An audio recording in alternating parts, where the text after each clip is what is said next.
Muy buenas tardes a todos. Esta es nuestra 10ª reunión ya de conversaciones con los centros de estudios más prestigiosos de nuestro país. En esta ocasión tenemos el honor de contar con la presencia de Idea País. Don Pablo Valderrama es su director ejecutivo y después nos va a presentar a Jorge y a Catalina.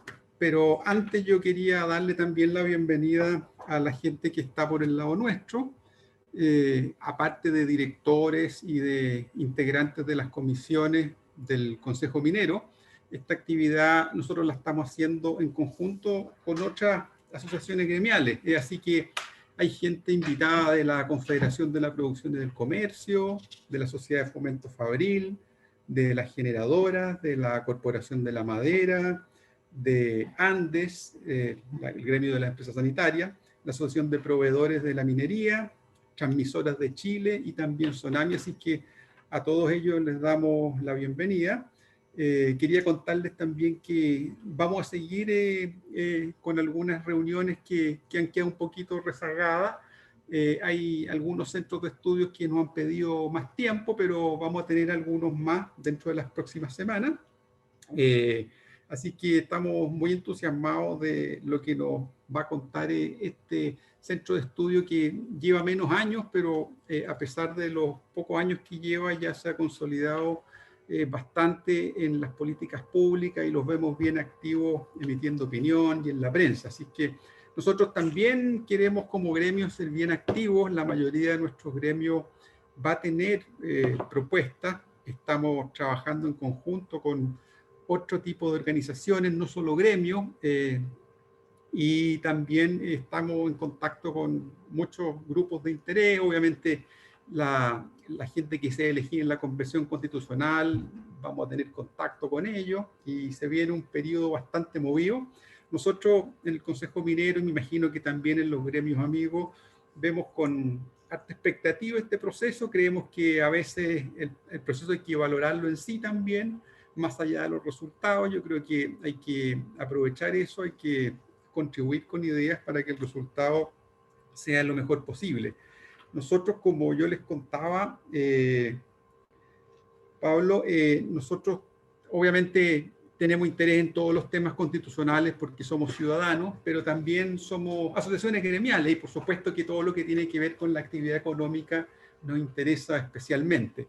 Y eso entendido en un sentido amplio, desde el punto de vista que no son solo las regulaciones de nuestros propios sectores económicos, sino que también los principios constitucionales en materia económica, las regulaciones del trabajo, del agua, de la energía, que afectan transversalmente a todos los sectores, y por qué no decirlo también algunos temas sociales que nos son más cercanos, como el tema de las regiones, el tema de los indígenas. Así que hemos tenido distintos grados de avance en los centros de estudio que nos han visitado.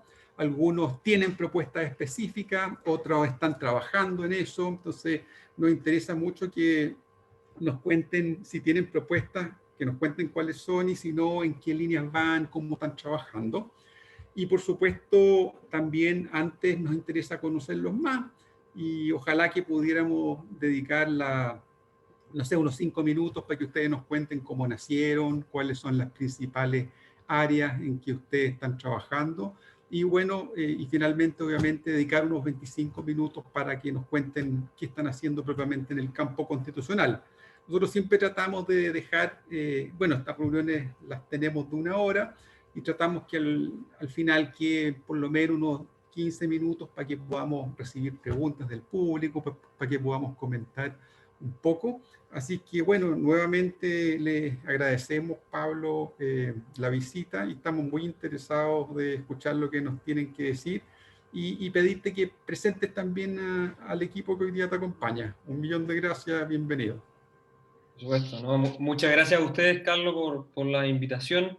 Jorge acá va a empezar a compartir pantalla, espero que se vea bien. Que precisamente lo que quiero hacer es lo que me sugiere Carlos, y que está en la primera diapositiva, que es presentarnos a nosotros.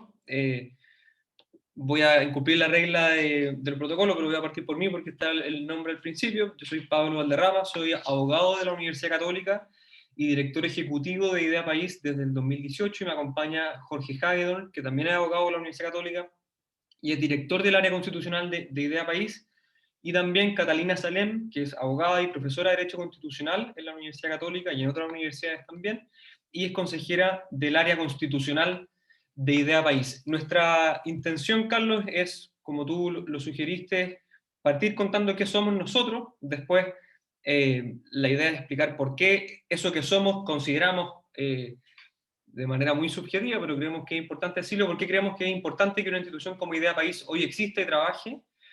Luego pasamos directamente a las propuestas constitucionales a partir de un cierto diagnóstico que nosotros tenemos del Chile actual, y directamente entramos a una de las patitas de esta propuesta que para nosotros es muy importante, que tiene que ver con cómo entendemos los derechos sociales en Chile y cómo creemos que deberían entenderse en una nueva constitución lo que hoy denominamos derechos sociales. Esa parte la va a hacer Jorge.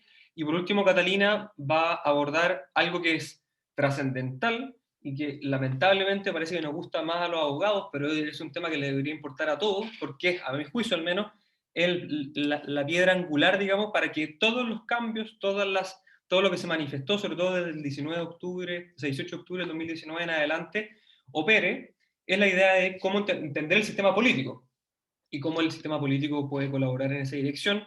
Y por último, por cierto, preguntas y comentarios. Entonces, lo primero que les quiero contar es, bueno, ¿qué somos nosotros? Le comentaba a Carlos antes de empezar esta conversación. Idea País es una institución que se fundó el 2010 por un grupo de recién egresados de la universidad que tenían la inquietud de generar un espacio dirigido a la formación política de jóvenes, principalmente jóvenes universitarios y escolares. Es una institución que partió como toda pyme, digamos, con muchas dificultades al principio, pero que con el tiempo se ha ido consolidando y expandiendo, y que en un principio nosotros denominamos que era una fundación, porque tenía como foco principal, como les decía, la formación de jóvenes, y desde el 2017-2018 pasamos a constituirnos propiamente como un centro de estudios. Y ahora explico por qué el cambio. Centro de estudios porque uno de nuestros corazones, digamos, es la investigación de asuntos públicos. A nosotros nos interesa entender fenómenos políticos, sociales del país, y por eso tenemos un área de políticas públicas que lo que hace es intervenir en el debate desde las políticas públicas. Ejemplos concretos y esto además fue a propósito de la pandemia. El año pasado, por ejemplo, hicimos un estudio que hacía una radiografía del hacinamiento en Chile, que mostraba cómo esto era una realidad silenciosa y que con la pandemia se hizo visible, pero que afecta a más de 1,5 millones de personas en Chile. Vamos a salir pronto también con temas en materia habitacional, descentralización, etc. Y en el 2020, a fines del 2020, creamos un área constitucional, obviamente en línea con el proceso que está viviendo nuestro país, que tiene por objetivo intervenir en ese debate con nuestras ideas. Esa es la patita con la cual nosotros decimos que somos un centro de estudios, pero mantenemos también, y esta es la segunda patita, lo que podríamos decir es el segundo corazón de Idea País, que es la formación de jóvenes escolares, universitarios y en último tiempo también profesionales jóvenes.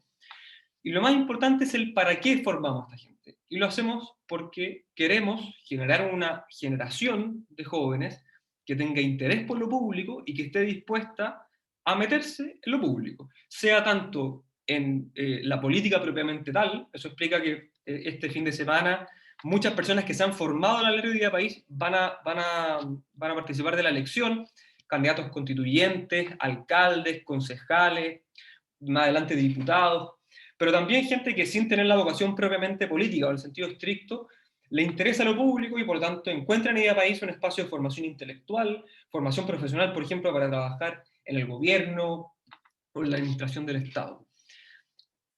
Eso es, digamos, lo que nosotros hacemos. Pero la pregunta es, bueno, ¿por qué, digamos? Y esto es una pregunta que el nombre que aparece ahí, probablemente a muchos de ustedes, cuando dice social cristianismo, se les viene una idea en la cabeza, que por lo menos la que le pasaba a mi papá cuando le conté que participaba en la institución como Idea País, cuando decía que era social cristiana la institución, me decía, pero ustedes son demócratas cristianos, digamos.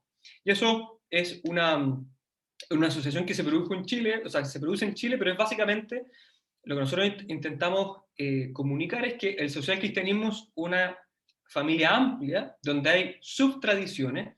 Una subtradición podría ser la de la democracia cristiana, que ha sido la más importante.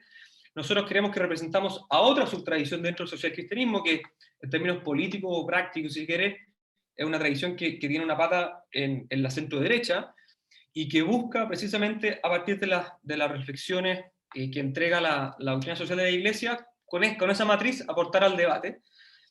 ¿Y para qué trabajamos? Para articular ideas, como somos un centro de estudios, con acción, que es la formación de jóvenes, para lo que sale ahí, que es hacer de Chile un país más justo, libre y solidario. Eso en términos generales de lo que nosotros somos. Y por último, respecto al diagnóstico, antes de darle la palabra a Jorge, si puedes pasar la diapositiva.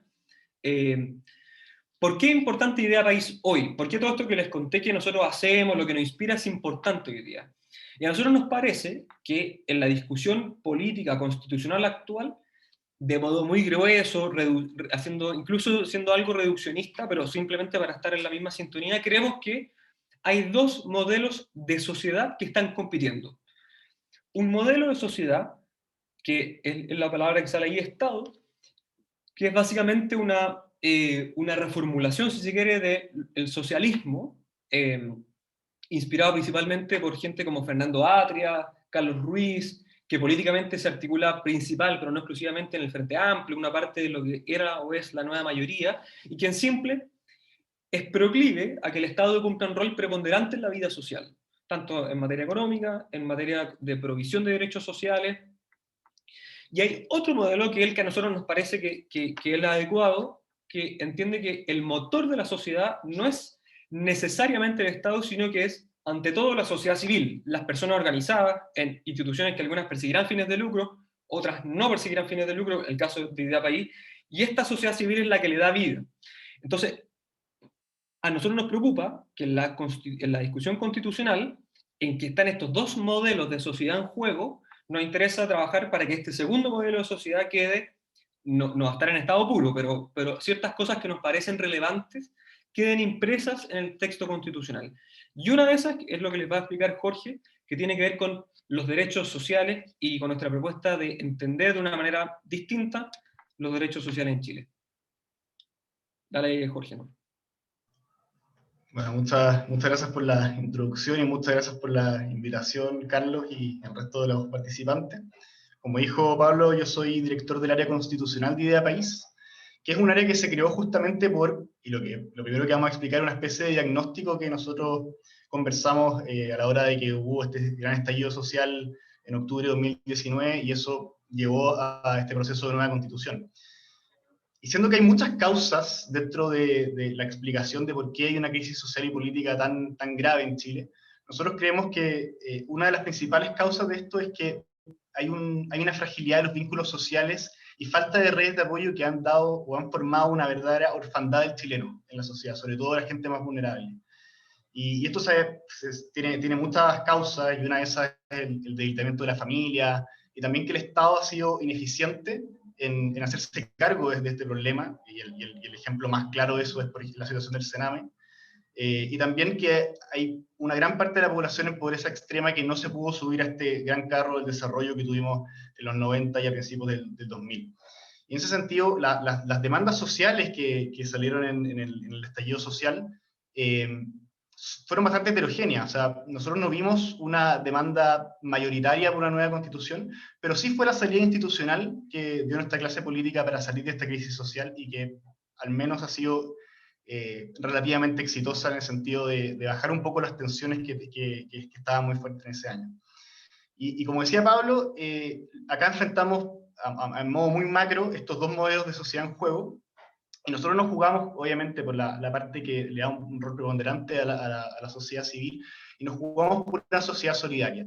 ¿Y qué es esto? Obviamente puede sonar muy genérico, una sociedad solidaria, pero es una sociedad en la que cree que los destinos de la persona y la comunidad y estos lazos que hay que fortalecer están estrechamente unidos, y por tanto, como comunidad, como sociedad civil, somos todos responsables de los problemas del país. Y por tanto, no es solamente solución del Estado proveer, por ejemplo, derechos sociales, sino que también de la sociedad civil organizada y también del mundo empresarial. y muy importantemente el rol que ellos tienen que cumplir dentro de este proceso constituyente. Entonces, nosotros les queremos presentar, tenemos muchas propuestas constitucionales, obviamente, ya dado que creamos esta área especialmente para la discusión constitucional, pero queremos presentarles las dos ideas que nosotros creemos que son más fundamentales en este debate, dado el tiempo. Yo feliz me quedaría conversando más tiempo acerca de las propuestas, pero son dos, que es la que voy a hacer yo ahora, que es acerca de los derechos sociales, y luego Catalina respecto al sistema político y la gran importancia orgánica que tiene la Constitución. Entonces, en primer lugar, los derechos sociales son algo que no podemos menospreciar en ningún caso, porque justamente son los derechos sociales la principal demanda que tuvo la ciudadanía en la crisis y que sigue teniendo. O sea, siguen clamando mucha gente por el derecho a la salud, el derecho a la vivienda, el derecho a tener buenas pensiones, una vejez digna. Entonces es un problema que creo que como sociedad y sobre todo en la discusión constitucional nos tenemos que tomar muy en serio. Pero entender los derechos sociales, como se han entendido generalmente en la doctrina o en la política, sobre todo sectores más de izquierda, los han entendido de una forma que es muy problemática, que es derechos sociales universales, o sea, para todas las personas sin importar la cantidad de recursos que tengan, lo cual puede producir muchas injusticias, dado que justamente la justicia se define como dar lo que corresponde, o dar lo que se debe, o a la gente que realmente necesita derechos sociales. Y además por el problema que es obvio y que ustedes probablemente saben muy bien, que las necesidades sociales son muchísimas y los recursos por definición son escasos. Entonces es un modelo que juega con las expectativas de las personas, porque la gente cree que por estar consagrado en la Constitución un cierto derecho social, a ellos les va a llegar, digamos, esa vivienda, esa salud digna. Y la Constitución no se puede hacer cargo de todos los problemas. Otra cosa relacionada con eso es el modelo estatal, en el cual Fernando Atre y otros autores lo han llamado también el régimen de lo público, en el cual le dan un rol muy pequeño a la sociedad civil para hacerse cargo de los problemas. Y esto es muy problemático porque la sociedad civil organizada, por ejemplo, en universidades o centros de salud asistencial, juegan un rol ahora muy importante en la consecución de los derechos sociales. El ejemplo, yo creo, más claro ha sido el rol de la Universidad Católica en el tema de las vacunas, que tuvo un rol de gestión espectacular en ese sentido. Y este modelo de sociedad tiende a dejar fuera a esas universidades privadas o a esas empresas que se hacen cargo de los problemas sociales, porque creen y tienen una predominancia de lo estatal que puede ser bastante disruptivo también.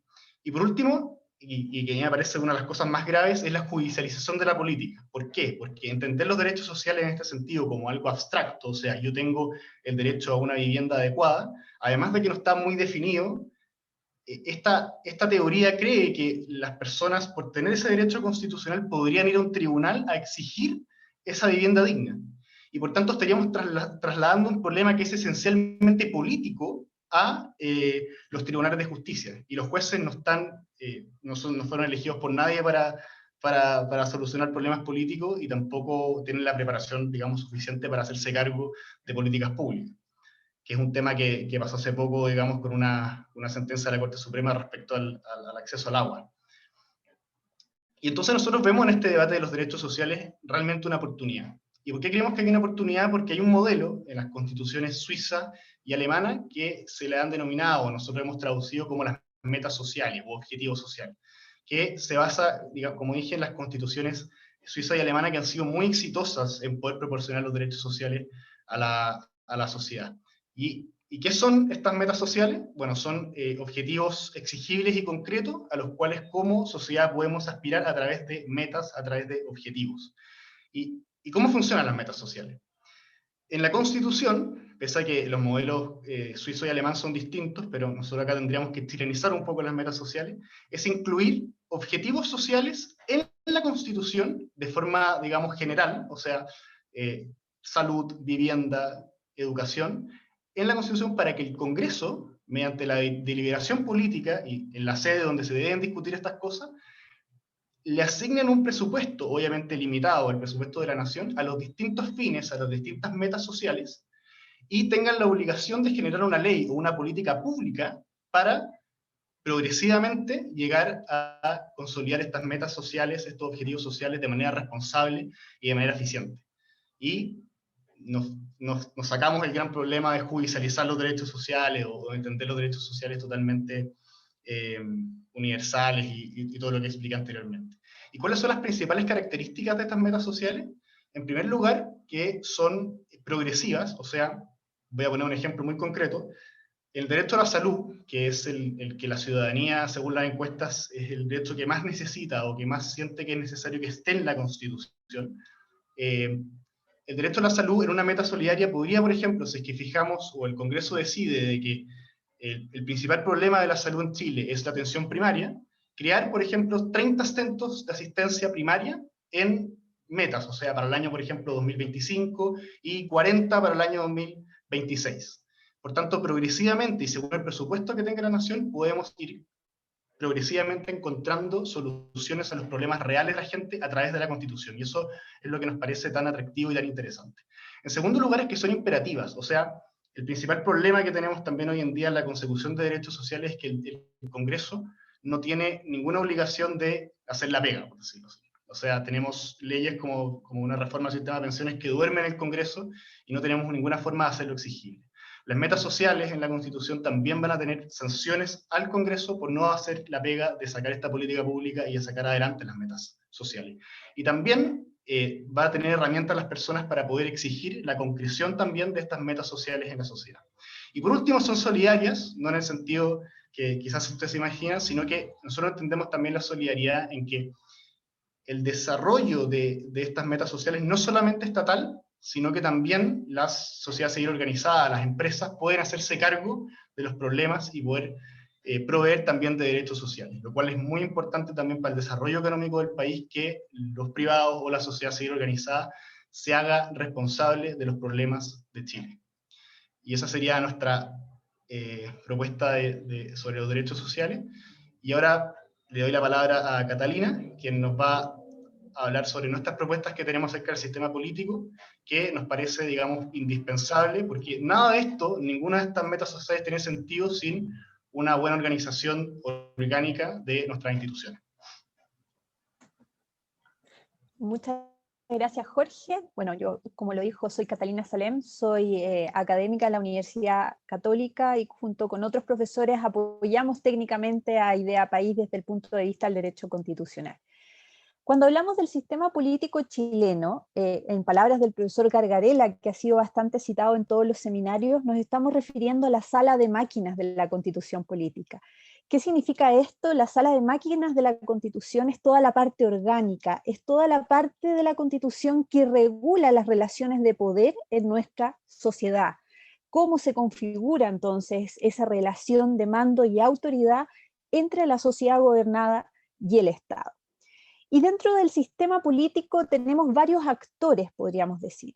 Un primer gran actor, como ya lo ha mencionado Jorge, es la sociedad civil que está compuesta por las personas, por las familias, por los grupos intermedios, que son todas aquellas organizaciones que no pertenecen al Estado, una empresa, por ejemplo, las iglesias, las fundaciones, las corporaciones, todos nosotros, las universidades, componemos la sociedad civil, la sociedad gobernada. Y por otra parte, tenemos también a la sociedad política que está conformada por los partidos políticos y también por los grupos de presión, que son determinados grupos de interés que están en la sociedad civil, pero que cuando buscan influir en la toma de decisiones públicas de una manera determinante, pasan a denominarse grupos de presión y actúan en el marco de la sociedad política. Y en la sociedad política también tenemos otro actor muy importante que es el Estado. El Estado como estructura de poder, que es el que debe llevar a cabo los cometidos que la misma Constitución le encarga: la protección, el respeto, la promoción de los derechos fundamentales y además otros principios. Bajo la Constitución vigente actual está el principio de servicialidad del Estado, es decir, el Estado está al servicio de la persona humana. Dentro del sistema político tenemos varios elementos entonces que van regulando esas relaciones de poder entre el Estado, la sociedad política y la sociedad civil. ¿Y cómo funciona ese sistema político en Chile? En primer lugar, en Chile tenemos el régimen político, que es el primer gran elemento del sistema político, que significa o que regula aquellas relaciones entre el presidente de la República y el Congreso Nacional. También es parte de este sistema político, como ya lo mencioné, los partidos políticos, que en nuestra historia de Chile se ha caracterizado por siempre tener un multipartidismo. Y este multipartidismo ha llevado siempre dentro de nuestra sociedad política a la conformación de coaliciones, ya que ninguno de los partidos por sí solo puede influir de manera determinante en esta estructura de poder que se llama Estado. También en Chile está el sistema electoral, que es otro elemento que permite configurar el sistema político, porque a través del sistema electoral nosotros, los ciudadanos, podemos manifestar a través de nuestro sufragio la forma o quiénes van a ser nuestros representantes en esa sociedad política.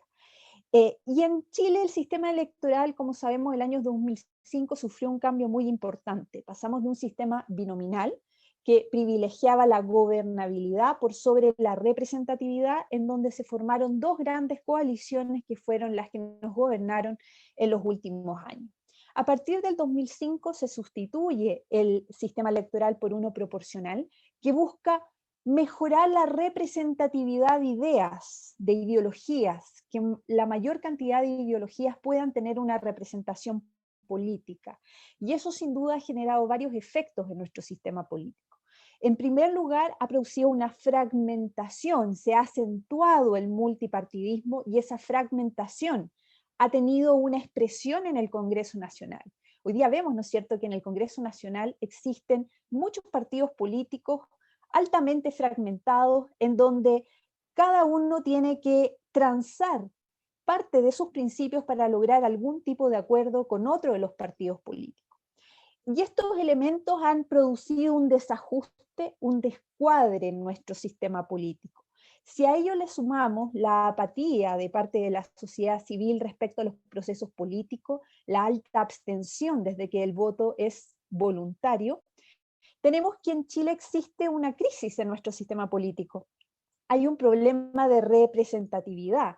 El Estado que recoge las demandas de la ciudadanía ha ido, parece, quedándose atrás respecto a la interpretación de esos intereses que están en nuestra sociedad civil. Los partidos políticos también, que son los articuladores de la relación entre sociedad civil y Estado, también parece que se han ido alejando de esa sensibilidad, de esa interpretación que ellos hacen de las demandas que hay en la sociedad para poder traducirlas en decisiones políticas que ayuden a la conducción de la comunidad política.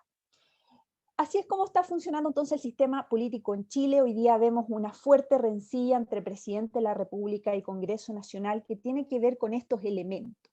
Lo que se ha propuesto por algunos sectores es que el problema del sistema político se resuelve sustituyendo el régimen político, es decir, abandonando el régimen presidencial que ha caracterizado nuestra historia constitucional y sustituyéndolo por un sistema parlamentario o un sistema semipresidencial.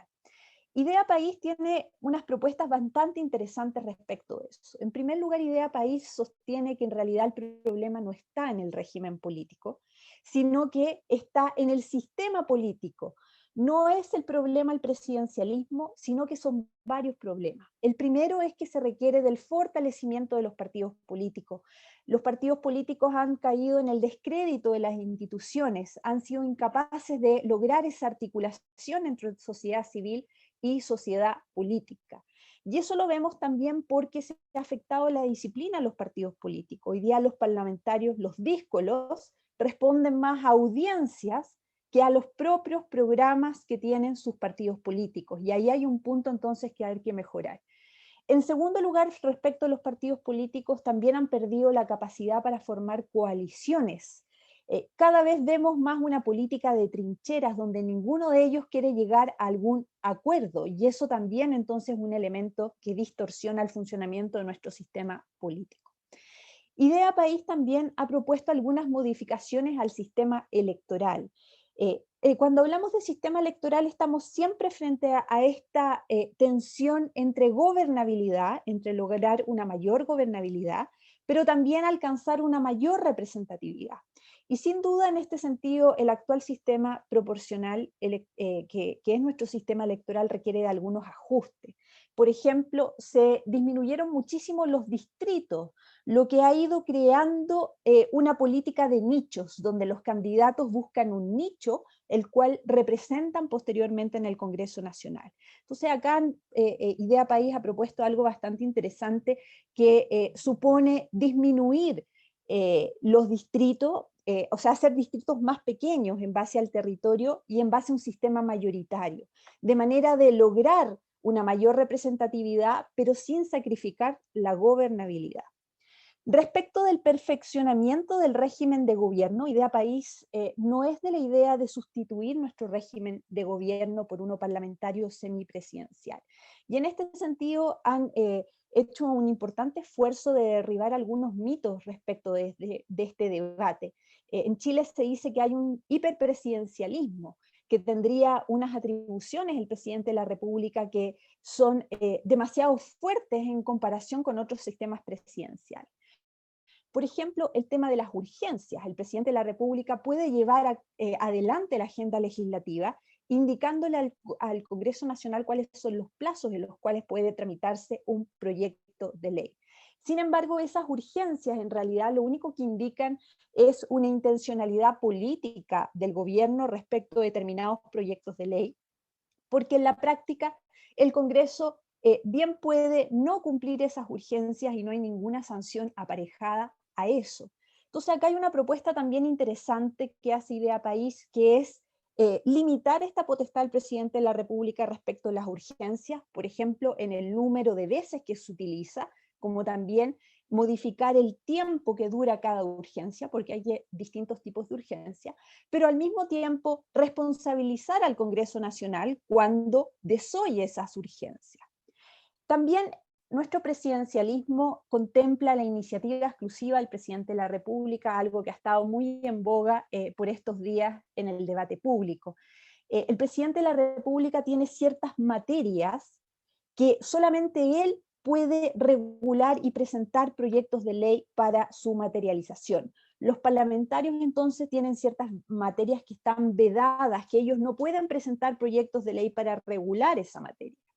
Sin embargo, acá hay algo bastante interesante también, porque una propuesta que también se aborda por Idea País es que los parlamentarios de la coalición de gobierno puedan presentar en algunas materias específicas o tengan iniciativa exclusiva en algunas materias específicas de manera de equilibrar un poco las relaciones entre Congreso Nacional y Presidente de la República, y además permitir que esos parlamentarios que pertenecen a la coalición de gobierno tengan un rol un poco más protagónico y por lo tanto genere una mayor lealtad hacia el programa de gobierno del presidente de la República.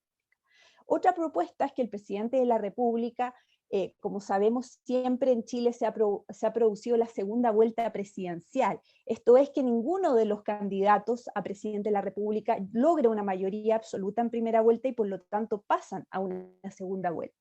Y una propuesta que también ha acogido Idea País es que los candidatos a parlamentario, la elección de parlamentarios se produzca en esta segunda vuelta presidencial y no en la primera como ocurre hoy en día, de manera tal que el presidente de la República o los dos candidatos que pasan a la segunda vuelta presidencial puedan congregar en base a su programa de gobierno a determinados candidatos y de esa manera lograr una elección en donde el presidente de la República logre tener o formar una coalición de gobierno que le permita llevar adelante su agenda legislativa, impidiendo, ¿no es cierto?, estos bloqueos legislativos que el Congreso Nacional a veces impone, como está ocurriendo hoy día en Chile.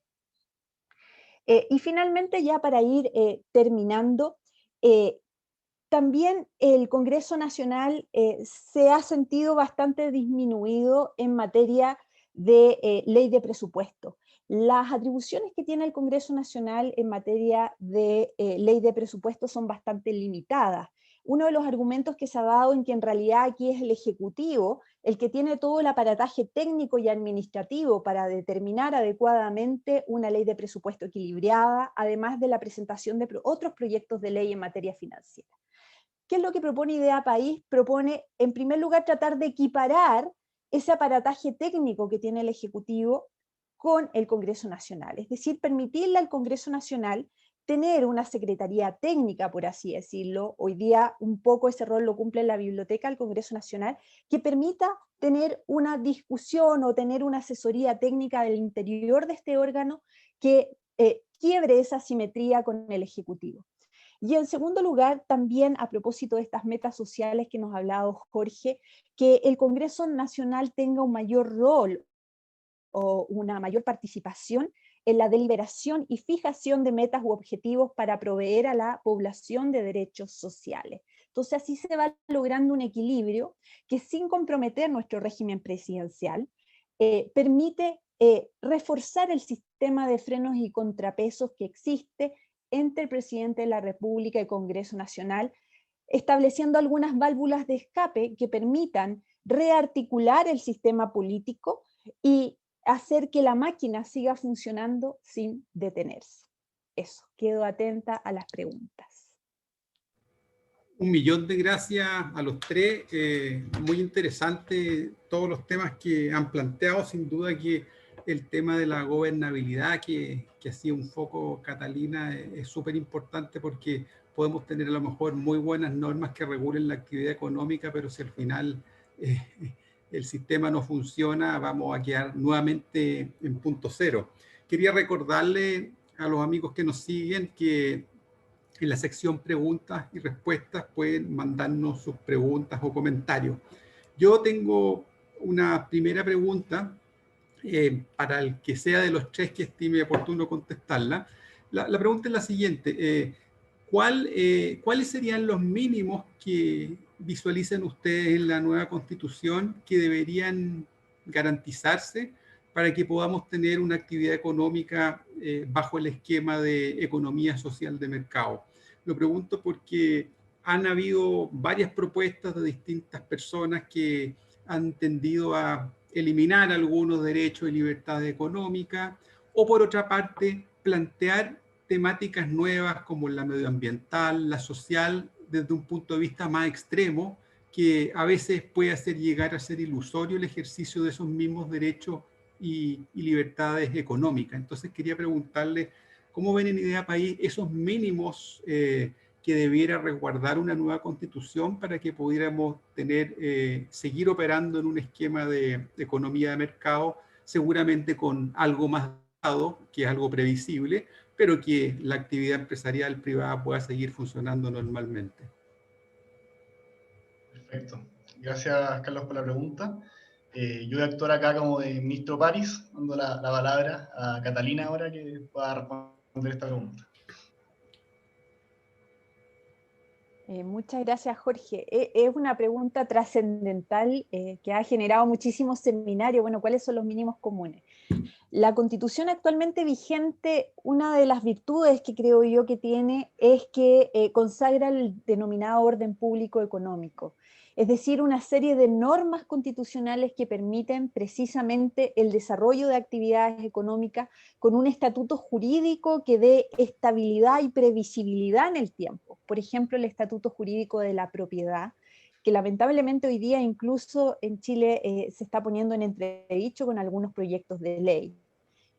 Por ejemplo, sin ir más lejos, el retiro el tercer retiro en las AFP, que va a impactar y está impactando, ¿no es cierto?, fuertemente a las aseguradoras de rentas vitalicias. Bueno, ahí hay una expropiación o no lo hay. Yo creo que esas normas que consagran el orden público económico, el principio de igualdad en materia tributaria, la no discriminación del Estado en materia económica, el derecho de propiedad, el libre desarrollo de las actividades económicas, la libertad para adquirir toda clase de bienes debe mantenerse en una nueva Constitución. No podemos acá hacer una regresión en el reconocimiento de esos derechos. Pero sin duda tampoco podemos desconocer que detrás de todo el proceso constituyente hay una demanda por una mayor justicia social.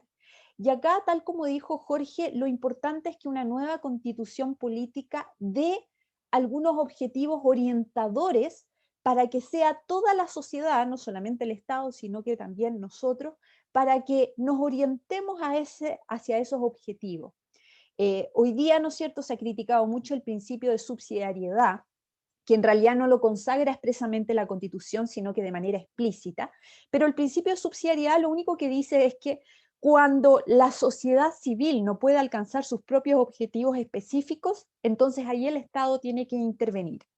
Hoy día existen modernas formas de articular ese principio. Por ejemplo, la Constitución española, la alemana establecen las cláusulas del Estado Social de Derecho. El Estado Social de Derecho lo único que quiere decir es que el Estado tiene que intervenir cuando se producen esos desajustes en la forma en cómo funciona nuestra sociedad. Es una cláusula orientadora de la actividad estatal. Si existen personas que no pueden proveerse de una vivienda por sí misma, y por cierto el Estado tiene que suplementar ese elemento de nuestra sociedad. Así que yo creo que los mínimos comunes son precisamente estas normas de orden público económico que están en nuestra Constitución política, pero que tienen que ser complementadas de alguna manera para que ese desarrollo también tenga una orientación no solamente individual o sectorial, sino que de la comunidad toda, colectiva, y ahí por cierto tiene también un rol muy importante el medio ambiente, de cómo hacemos además que ese desarrollo económico y social sea sostenible en el tiempo desde el punto de vista de los recursos naturales. Muchas gracias. Nos llegó una pregunta que se refiere al tema de los recursos naturales. Eso es uno de los cambios que han planteado muchas personas involucradas en el proceso, y queríamos preguntarle si ustedes le han dado vuelta a ese tema, qué aspectos creen que van a cambiar, cuáles se van a mantener, y en definitiva, cuál es la visión de ustedes también con respecto al tema de recursos naturales, concesiones, propiedad, etcétera. Y vinculándolo un poco con la pregunta anterior también, porque cuando yo les preguntaba, les decía, oye, hay una forma de disminuir este orden público económico que tú decías, que es sacando ciertos principios y ciertas libertades, pero también hay otro que es tal vez engrosando artificialmente los contenidos de ciertos aspectos que en principio pueden ser positivos, como el tema medioambiental, que seguramente va a ser un nuevo tema y fuerte, pero también si uno lo lleva en un extremo, eso también podría restringir indebidamente la actividad económica. Entonces, les reitero la pregunta sobre el tema recursos naturales, concesiones, propiedad, ¿cómo lo están viendo ustedes? ¿Cómo debería cambiar y qué visión tienen ustedes? A lo mejor la orientación que tenga el cambio no es coherente con la visión que ustedes mismos tienen. Entonces, esa era la pregunta que les queríamos hacer ahora. Perfecto. Muchas gracias por la pregunta, muy interesante también. Y yo, antes de darle la palabra a Catalina, que es más experta constitucional en este tipo de cosas, para la segunda parte de la pregunta, yo creo que es muy importante hacer una reflexión respecto a los principios constitucionales o principios económicos, y es que hay una gran amenaza, por decirlo así, de que llegando a estos acuerdos de 2/3, los convencionales constituyentes se pongan de acuerdo y integren todos los principios constitucionales de cada uno de los sectores políticos en la Constitución. Y eso puede llegar a ser también disruptivo y peligroso, porque llenar de contenidos o principios constitucionales que pueden ser incluso contradictorios entre ellos, finalmente es como no tener ningún principio político. Entonces creo que es muy importante que no vaciar de contenido la Constitución o los principios rectores que ordenan a la sociedad y al Estado en su función, llenando de demasiados principios constitucionales o demasiadas cosas la Constitución. Y además que la Constitución, como dijimos antes, no está llamada tampoco a resolver todos los problemas sociales y políticos, sino que es nuestro pacto social, pero también es un texto jurídico. Y eso creo que es muy importante recalcarlo. Así que te doy la palabra a Catalina para la otra parte de la pregunta. Y bueno, también es una pregunta muy compleja. Respecto de los recursos naturales, siempre hay que buscar un equilibrio, ¿no es cierto?, de la preservación de ese recurso y también que ese recurso permita un aprovechamiento que llegue a todos. Hoy día tenemos varios territorios en nuestro país que no tienen acceso al agua, y no tienen acceso al agua no a lo mejor para regar sus cultivos, que también es un problema, sino que incluso para el consumo humano.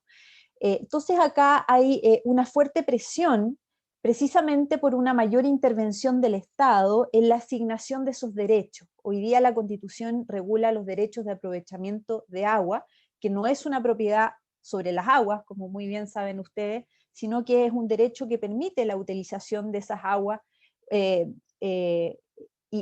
nada más. Respecto de la propiedad minera, también está protegida por el Estatuto de la Propiedad, a diferencia de las aguas, aunque las aguas igual tienen un sistema de amparo. Si no se usan las aguas, entonces ese derecho va a caducar, pero en el caso de la propiedad minera hay un estatuto mucho más poderoso, en donde se refleja ese interés que tiene la comunidad por la explotación del recurso a través del pago de las patentes mineras. Si no se explota el recurso, ¿no es cierto?, está el pago del amparo. Y yo creo que acá el Estado, esta es una proyección que hago, que quizás se puede dar al interior de la Convención Constituyente, va a estar respecto del derecho al agua por tratar de universalizar ese acceso. Así que yo creo que ahí se va a producir quizás un debilitamiento del derecho, como está consagrado hoy día en la Constitución. Pero respecto de otros recursos naturales, y específicamente respecto de las concesiones mineras, creo que va a ir más por el lado de los tributos, como lo estamos viendo hoy día. Yo creo que el Estatuto de los Derechos sobre las Concesiones Mineras a lo mejor va a seguir siendo amparado por el derecho de propiedad. No creo que se produzcan muchas modificaciones a nivel legal, pero sí en materia tributaria, como lo que está sucediendo hoy día mismo en el Congreso Nacional, puede que se busque lograr esa redistribución de ese recurso en temas económicos, y ahí tenemos la eterna tensión entre la justicia distributiva, ¿no es cierto?, y también la necesidad de generar espacios para la inversión y para que efectivamente exista un interés, particularmente de los privados, para realizar esa inversión. Así que yo creo que va a haber quizás alguna modificación desde el punto de vista del Estatuto de los Derechos de Propiedad. Gracias. Si puedo hacer algo ahí cortito, Carlos, que tiene que ver más propiamente con el tema ambiental, pero que tiene repercusión obviamente específicamente en los recursos naturales, y esto es una opinión personal, pero tiendo a pensar que Catalina y Jorge van a estar de acuerdo conmigo, que sería bueno incorporar, ya sea explícita o implícitamente, la idea de desarrollo sostenible en la Constitución, que es una especie de tendencia que está en otras constituciones del mundo, que es básicamente la idea de que el desarrollo debe lograr equilibrar tanto aspectos económicos con aspectos sociales y ambientales. Y eso yo creo que tiene harta implicancias, pero respecto a los recursos naturales, puede tener la implicancia, o sea, o puede llevar a abordar el tema de los recursos naturales de una manera similar a como ocurre en otros países, que es incorporar la idea de que el uso de los recursos naturales debe ser de un modo razonable. Se habla la racionalidad en el uso, o el uso razonable de los recursos. Yo tiendo a pensar que algo como eso va a ocurrir, y en principio no me parece que es una dirección que apunta a una dirección equivocada, sin perjuicio de que debe entenderse también muy bien, y eso va a ser una discusión en particular, qué significa razonable o uso racional. Y lo segundo, que tiene que ver con la garantía ambiental. Existe una tendencia, yo estuve haciendo hace poco una investigación sobre precisamente la garantía ambiental. Existe una tendencia hoy, al menos de respecto a los candidatos, de incorporar la idea del derecho a un medio ambiente sano, a diferencia de lo que ocurre hoy en nuestra Constitución, que se garantiza el medio ambiente, o sea, el derecho a un medio ambiente libre de contaminación. Y la diferencia respecto a esas dos ideas es muy importante, porque libre de contaminación no se refiere a libre de toda contaminación, sino se refiere a libre de contaminación en ciertos parámetros que son fijados por la normativa que es infraconstitucional. Por lo tanto, a pesar de que existe una tendencia, creo, a nivel de candidatos de incorporar la idea de medio ambiente sano, a mí me parece que es muy importante que si una garantía constitucional como esa queda en la Constitución, la de medio ambiente sano, debe ir acompañada también de la idea de libre de contaminación. Yo me imagino una redacción algo así como el derecho a un medio ambiente sano y libre de contaminación, lo cual me parece que se logra compatibilizar de mejor manera con la tradición constitucional y jurídica chilena al respecto. Buen punto, Pablo. Fíjate que en esos conceptos también habíamos estado dándole vuelta nosotros al interior de nuestras comisiones y grupos de trabajo, así que no hace sentido lo que tú dices. Oye, yo sé, muchachos, que no lo hemos beneficiado con preguntas fáciles, Pero para terminar queríamos hacerle una última pregunta que es difícil y que es doble además. Y se refiere a lo siguiente. En el diseño de esta nueva constitución van a haber dos protagonistas que tradicionalmente han estado más bien ausentes en procesos anteriores, que son los pueblos indígenas y las regiones. Entonces quería preguntarle, ¿cómo ven ustedes que esa injerencia, que claramente es directa en el tema de los indígenas, desde la elección de los constituyentes, y la mayor injerencia de las regiones, cómo se va a plasmar eso en la nueva constitución? ¿Hasta qué grado de reconocimiento ven ustedes que va a lograr el tema indígena y los pueblos en sí específico? ¿Hasta qué nivel de descentralización podríamos alcanzar con una nueva constitución si lo que ustedes quieren o piensan es distinto de lo que creen que va a terminar siendo? También, por favor, nos lo comentan, digamos, porque son temas que a casi todos los gremios que estamos aquí nos interesan mucho. Perfecto. Muchas gracias, Carlos, por la pregunta. Y acá, feliz que me complemente Pablo o Catalina, si es que tienen algún comentario, pero son justo dos investigaciones que están en curso en Idea País respecto al reconocimiento de los pueblos originarios o pueblos indígenas en la Constitución, dado que el Estado de Chile en general tiene una deuda histórica con los pueblos originarios y no están en este momento reconocidos en nuestra Constitución.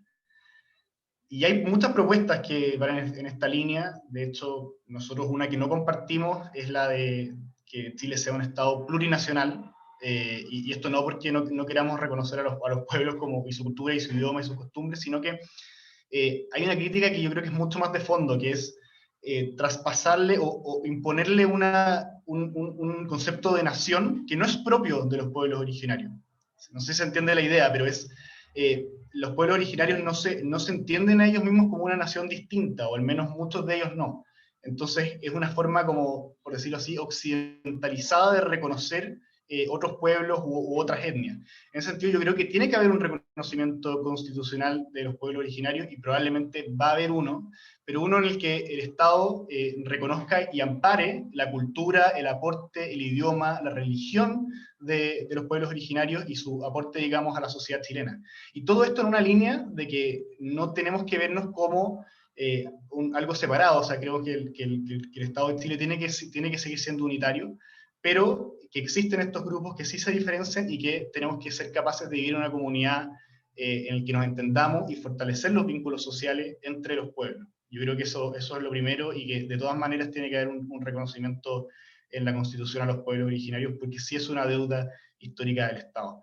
Y respecto a la descentralización o regionalización, yo creo que es un tema clave, muy importante. Yo creo que también el Estado de Chile tiene una deuda muy importante con las regiones, y en ese sentido yo creo que de todas maneras, o sea, y acá me voy a algo que creo que he repetido muchas veces, pero la Constitución no se puede hacer cargo de todos los problemas, y este es un problema que es muy difícil de resolver con solo declarar que una región, o sea, de hecho la Constitución actual dice que hay cierta regionalización, o que Chile es un Estado desconcentrado, descentralizado, y, y en realidad seguimos teniendo un centralismo muy, muy fuerte, muy poderoso. Así que, bueno, si acá me quiere complementar Catalina o Pablo, yo feliz.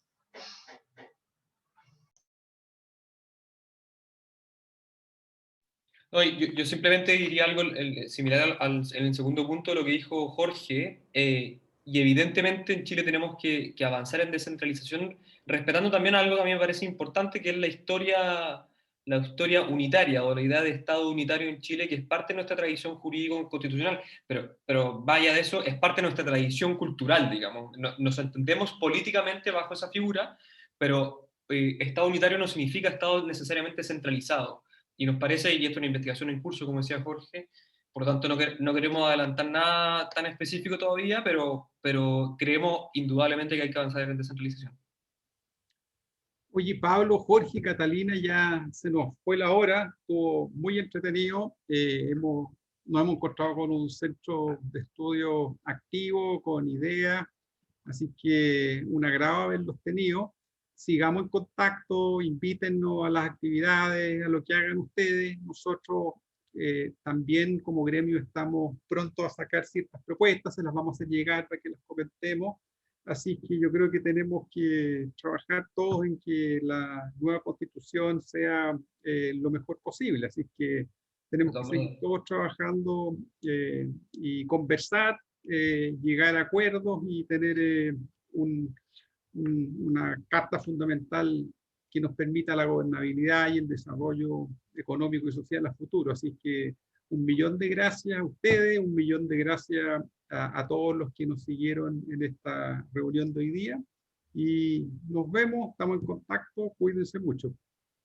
Se basaron. Muchas gracias por el espacio, por la invitación y Carlos, en una línea, si pudiera remarcar, digamos, cuál es la idea fundamental de lo que hemos querido transmitir acá, es básicamente la idea de que desde la centro derecha, domicilio político nuestro, digamos, es posible desarrollar una agenda social, incluso a nivel constitucional, que se haga cargo de las demandas ciudadanas, sin por eso perder el norte de la responsabilidad, y esa es la segunda patita, que fue lo que dijo Catalina, que es generar un sistema político que sea capaz de procesar adecuadamente esas demandas.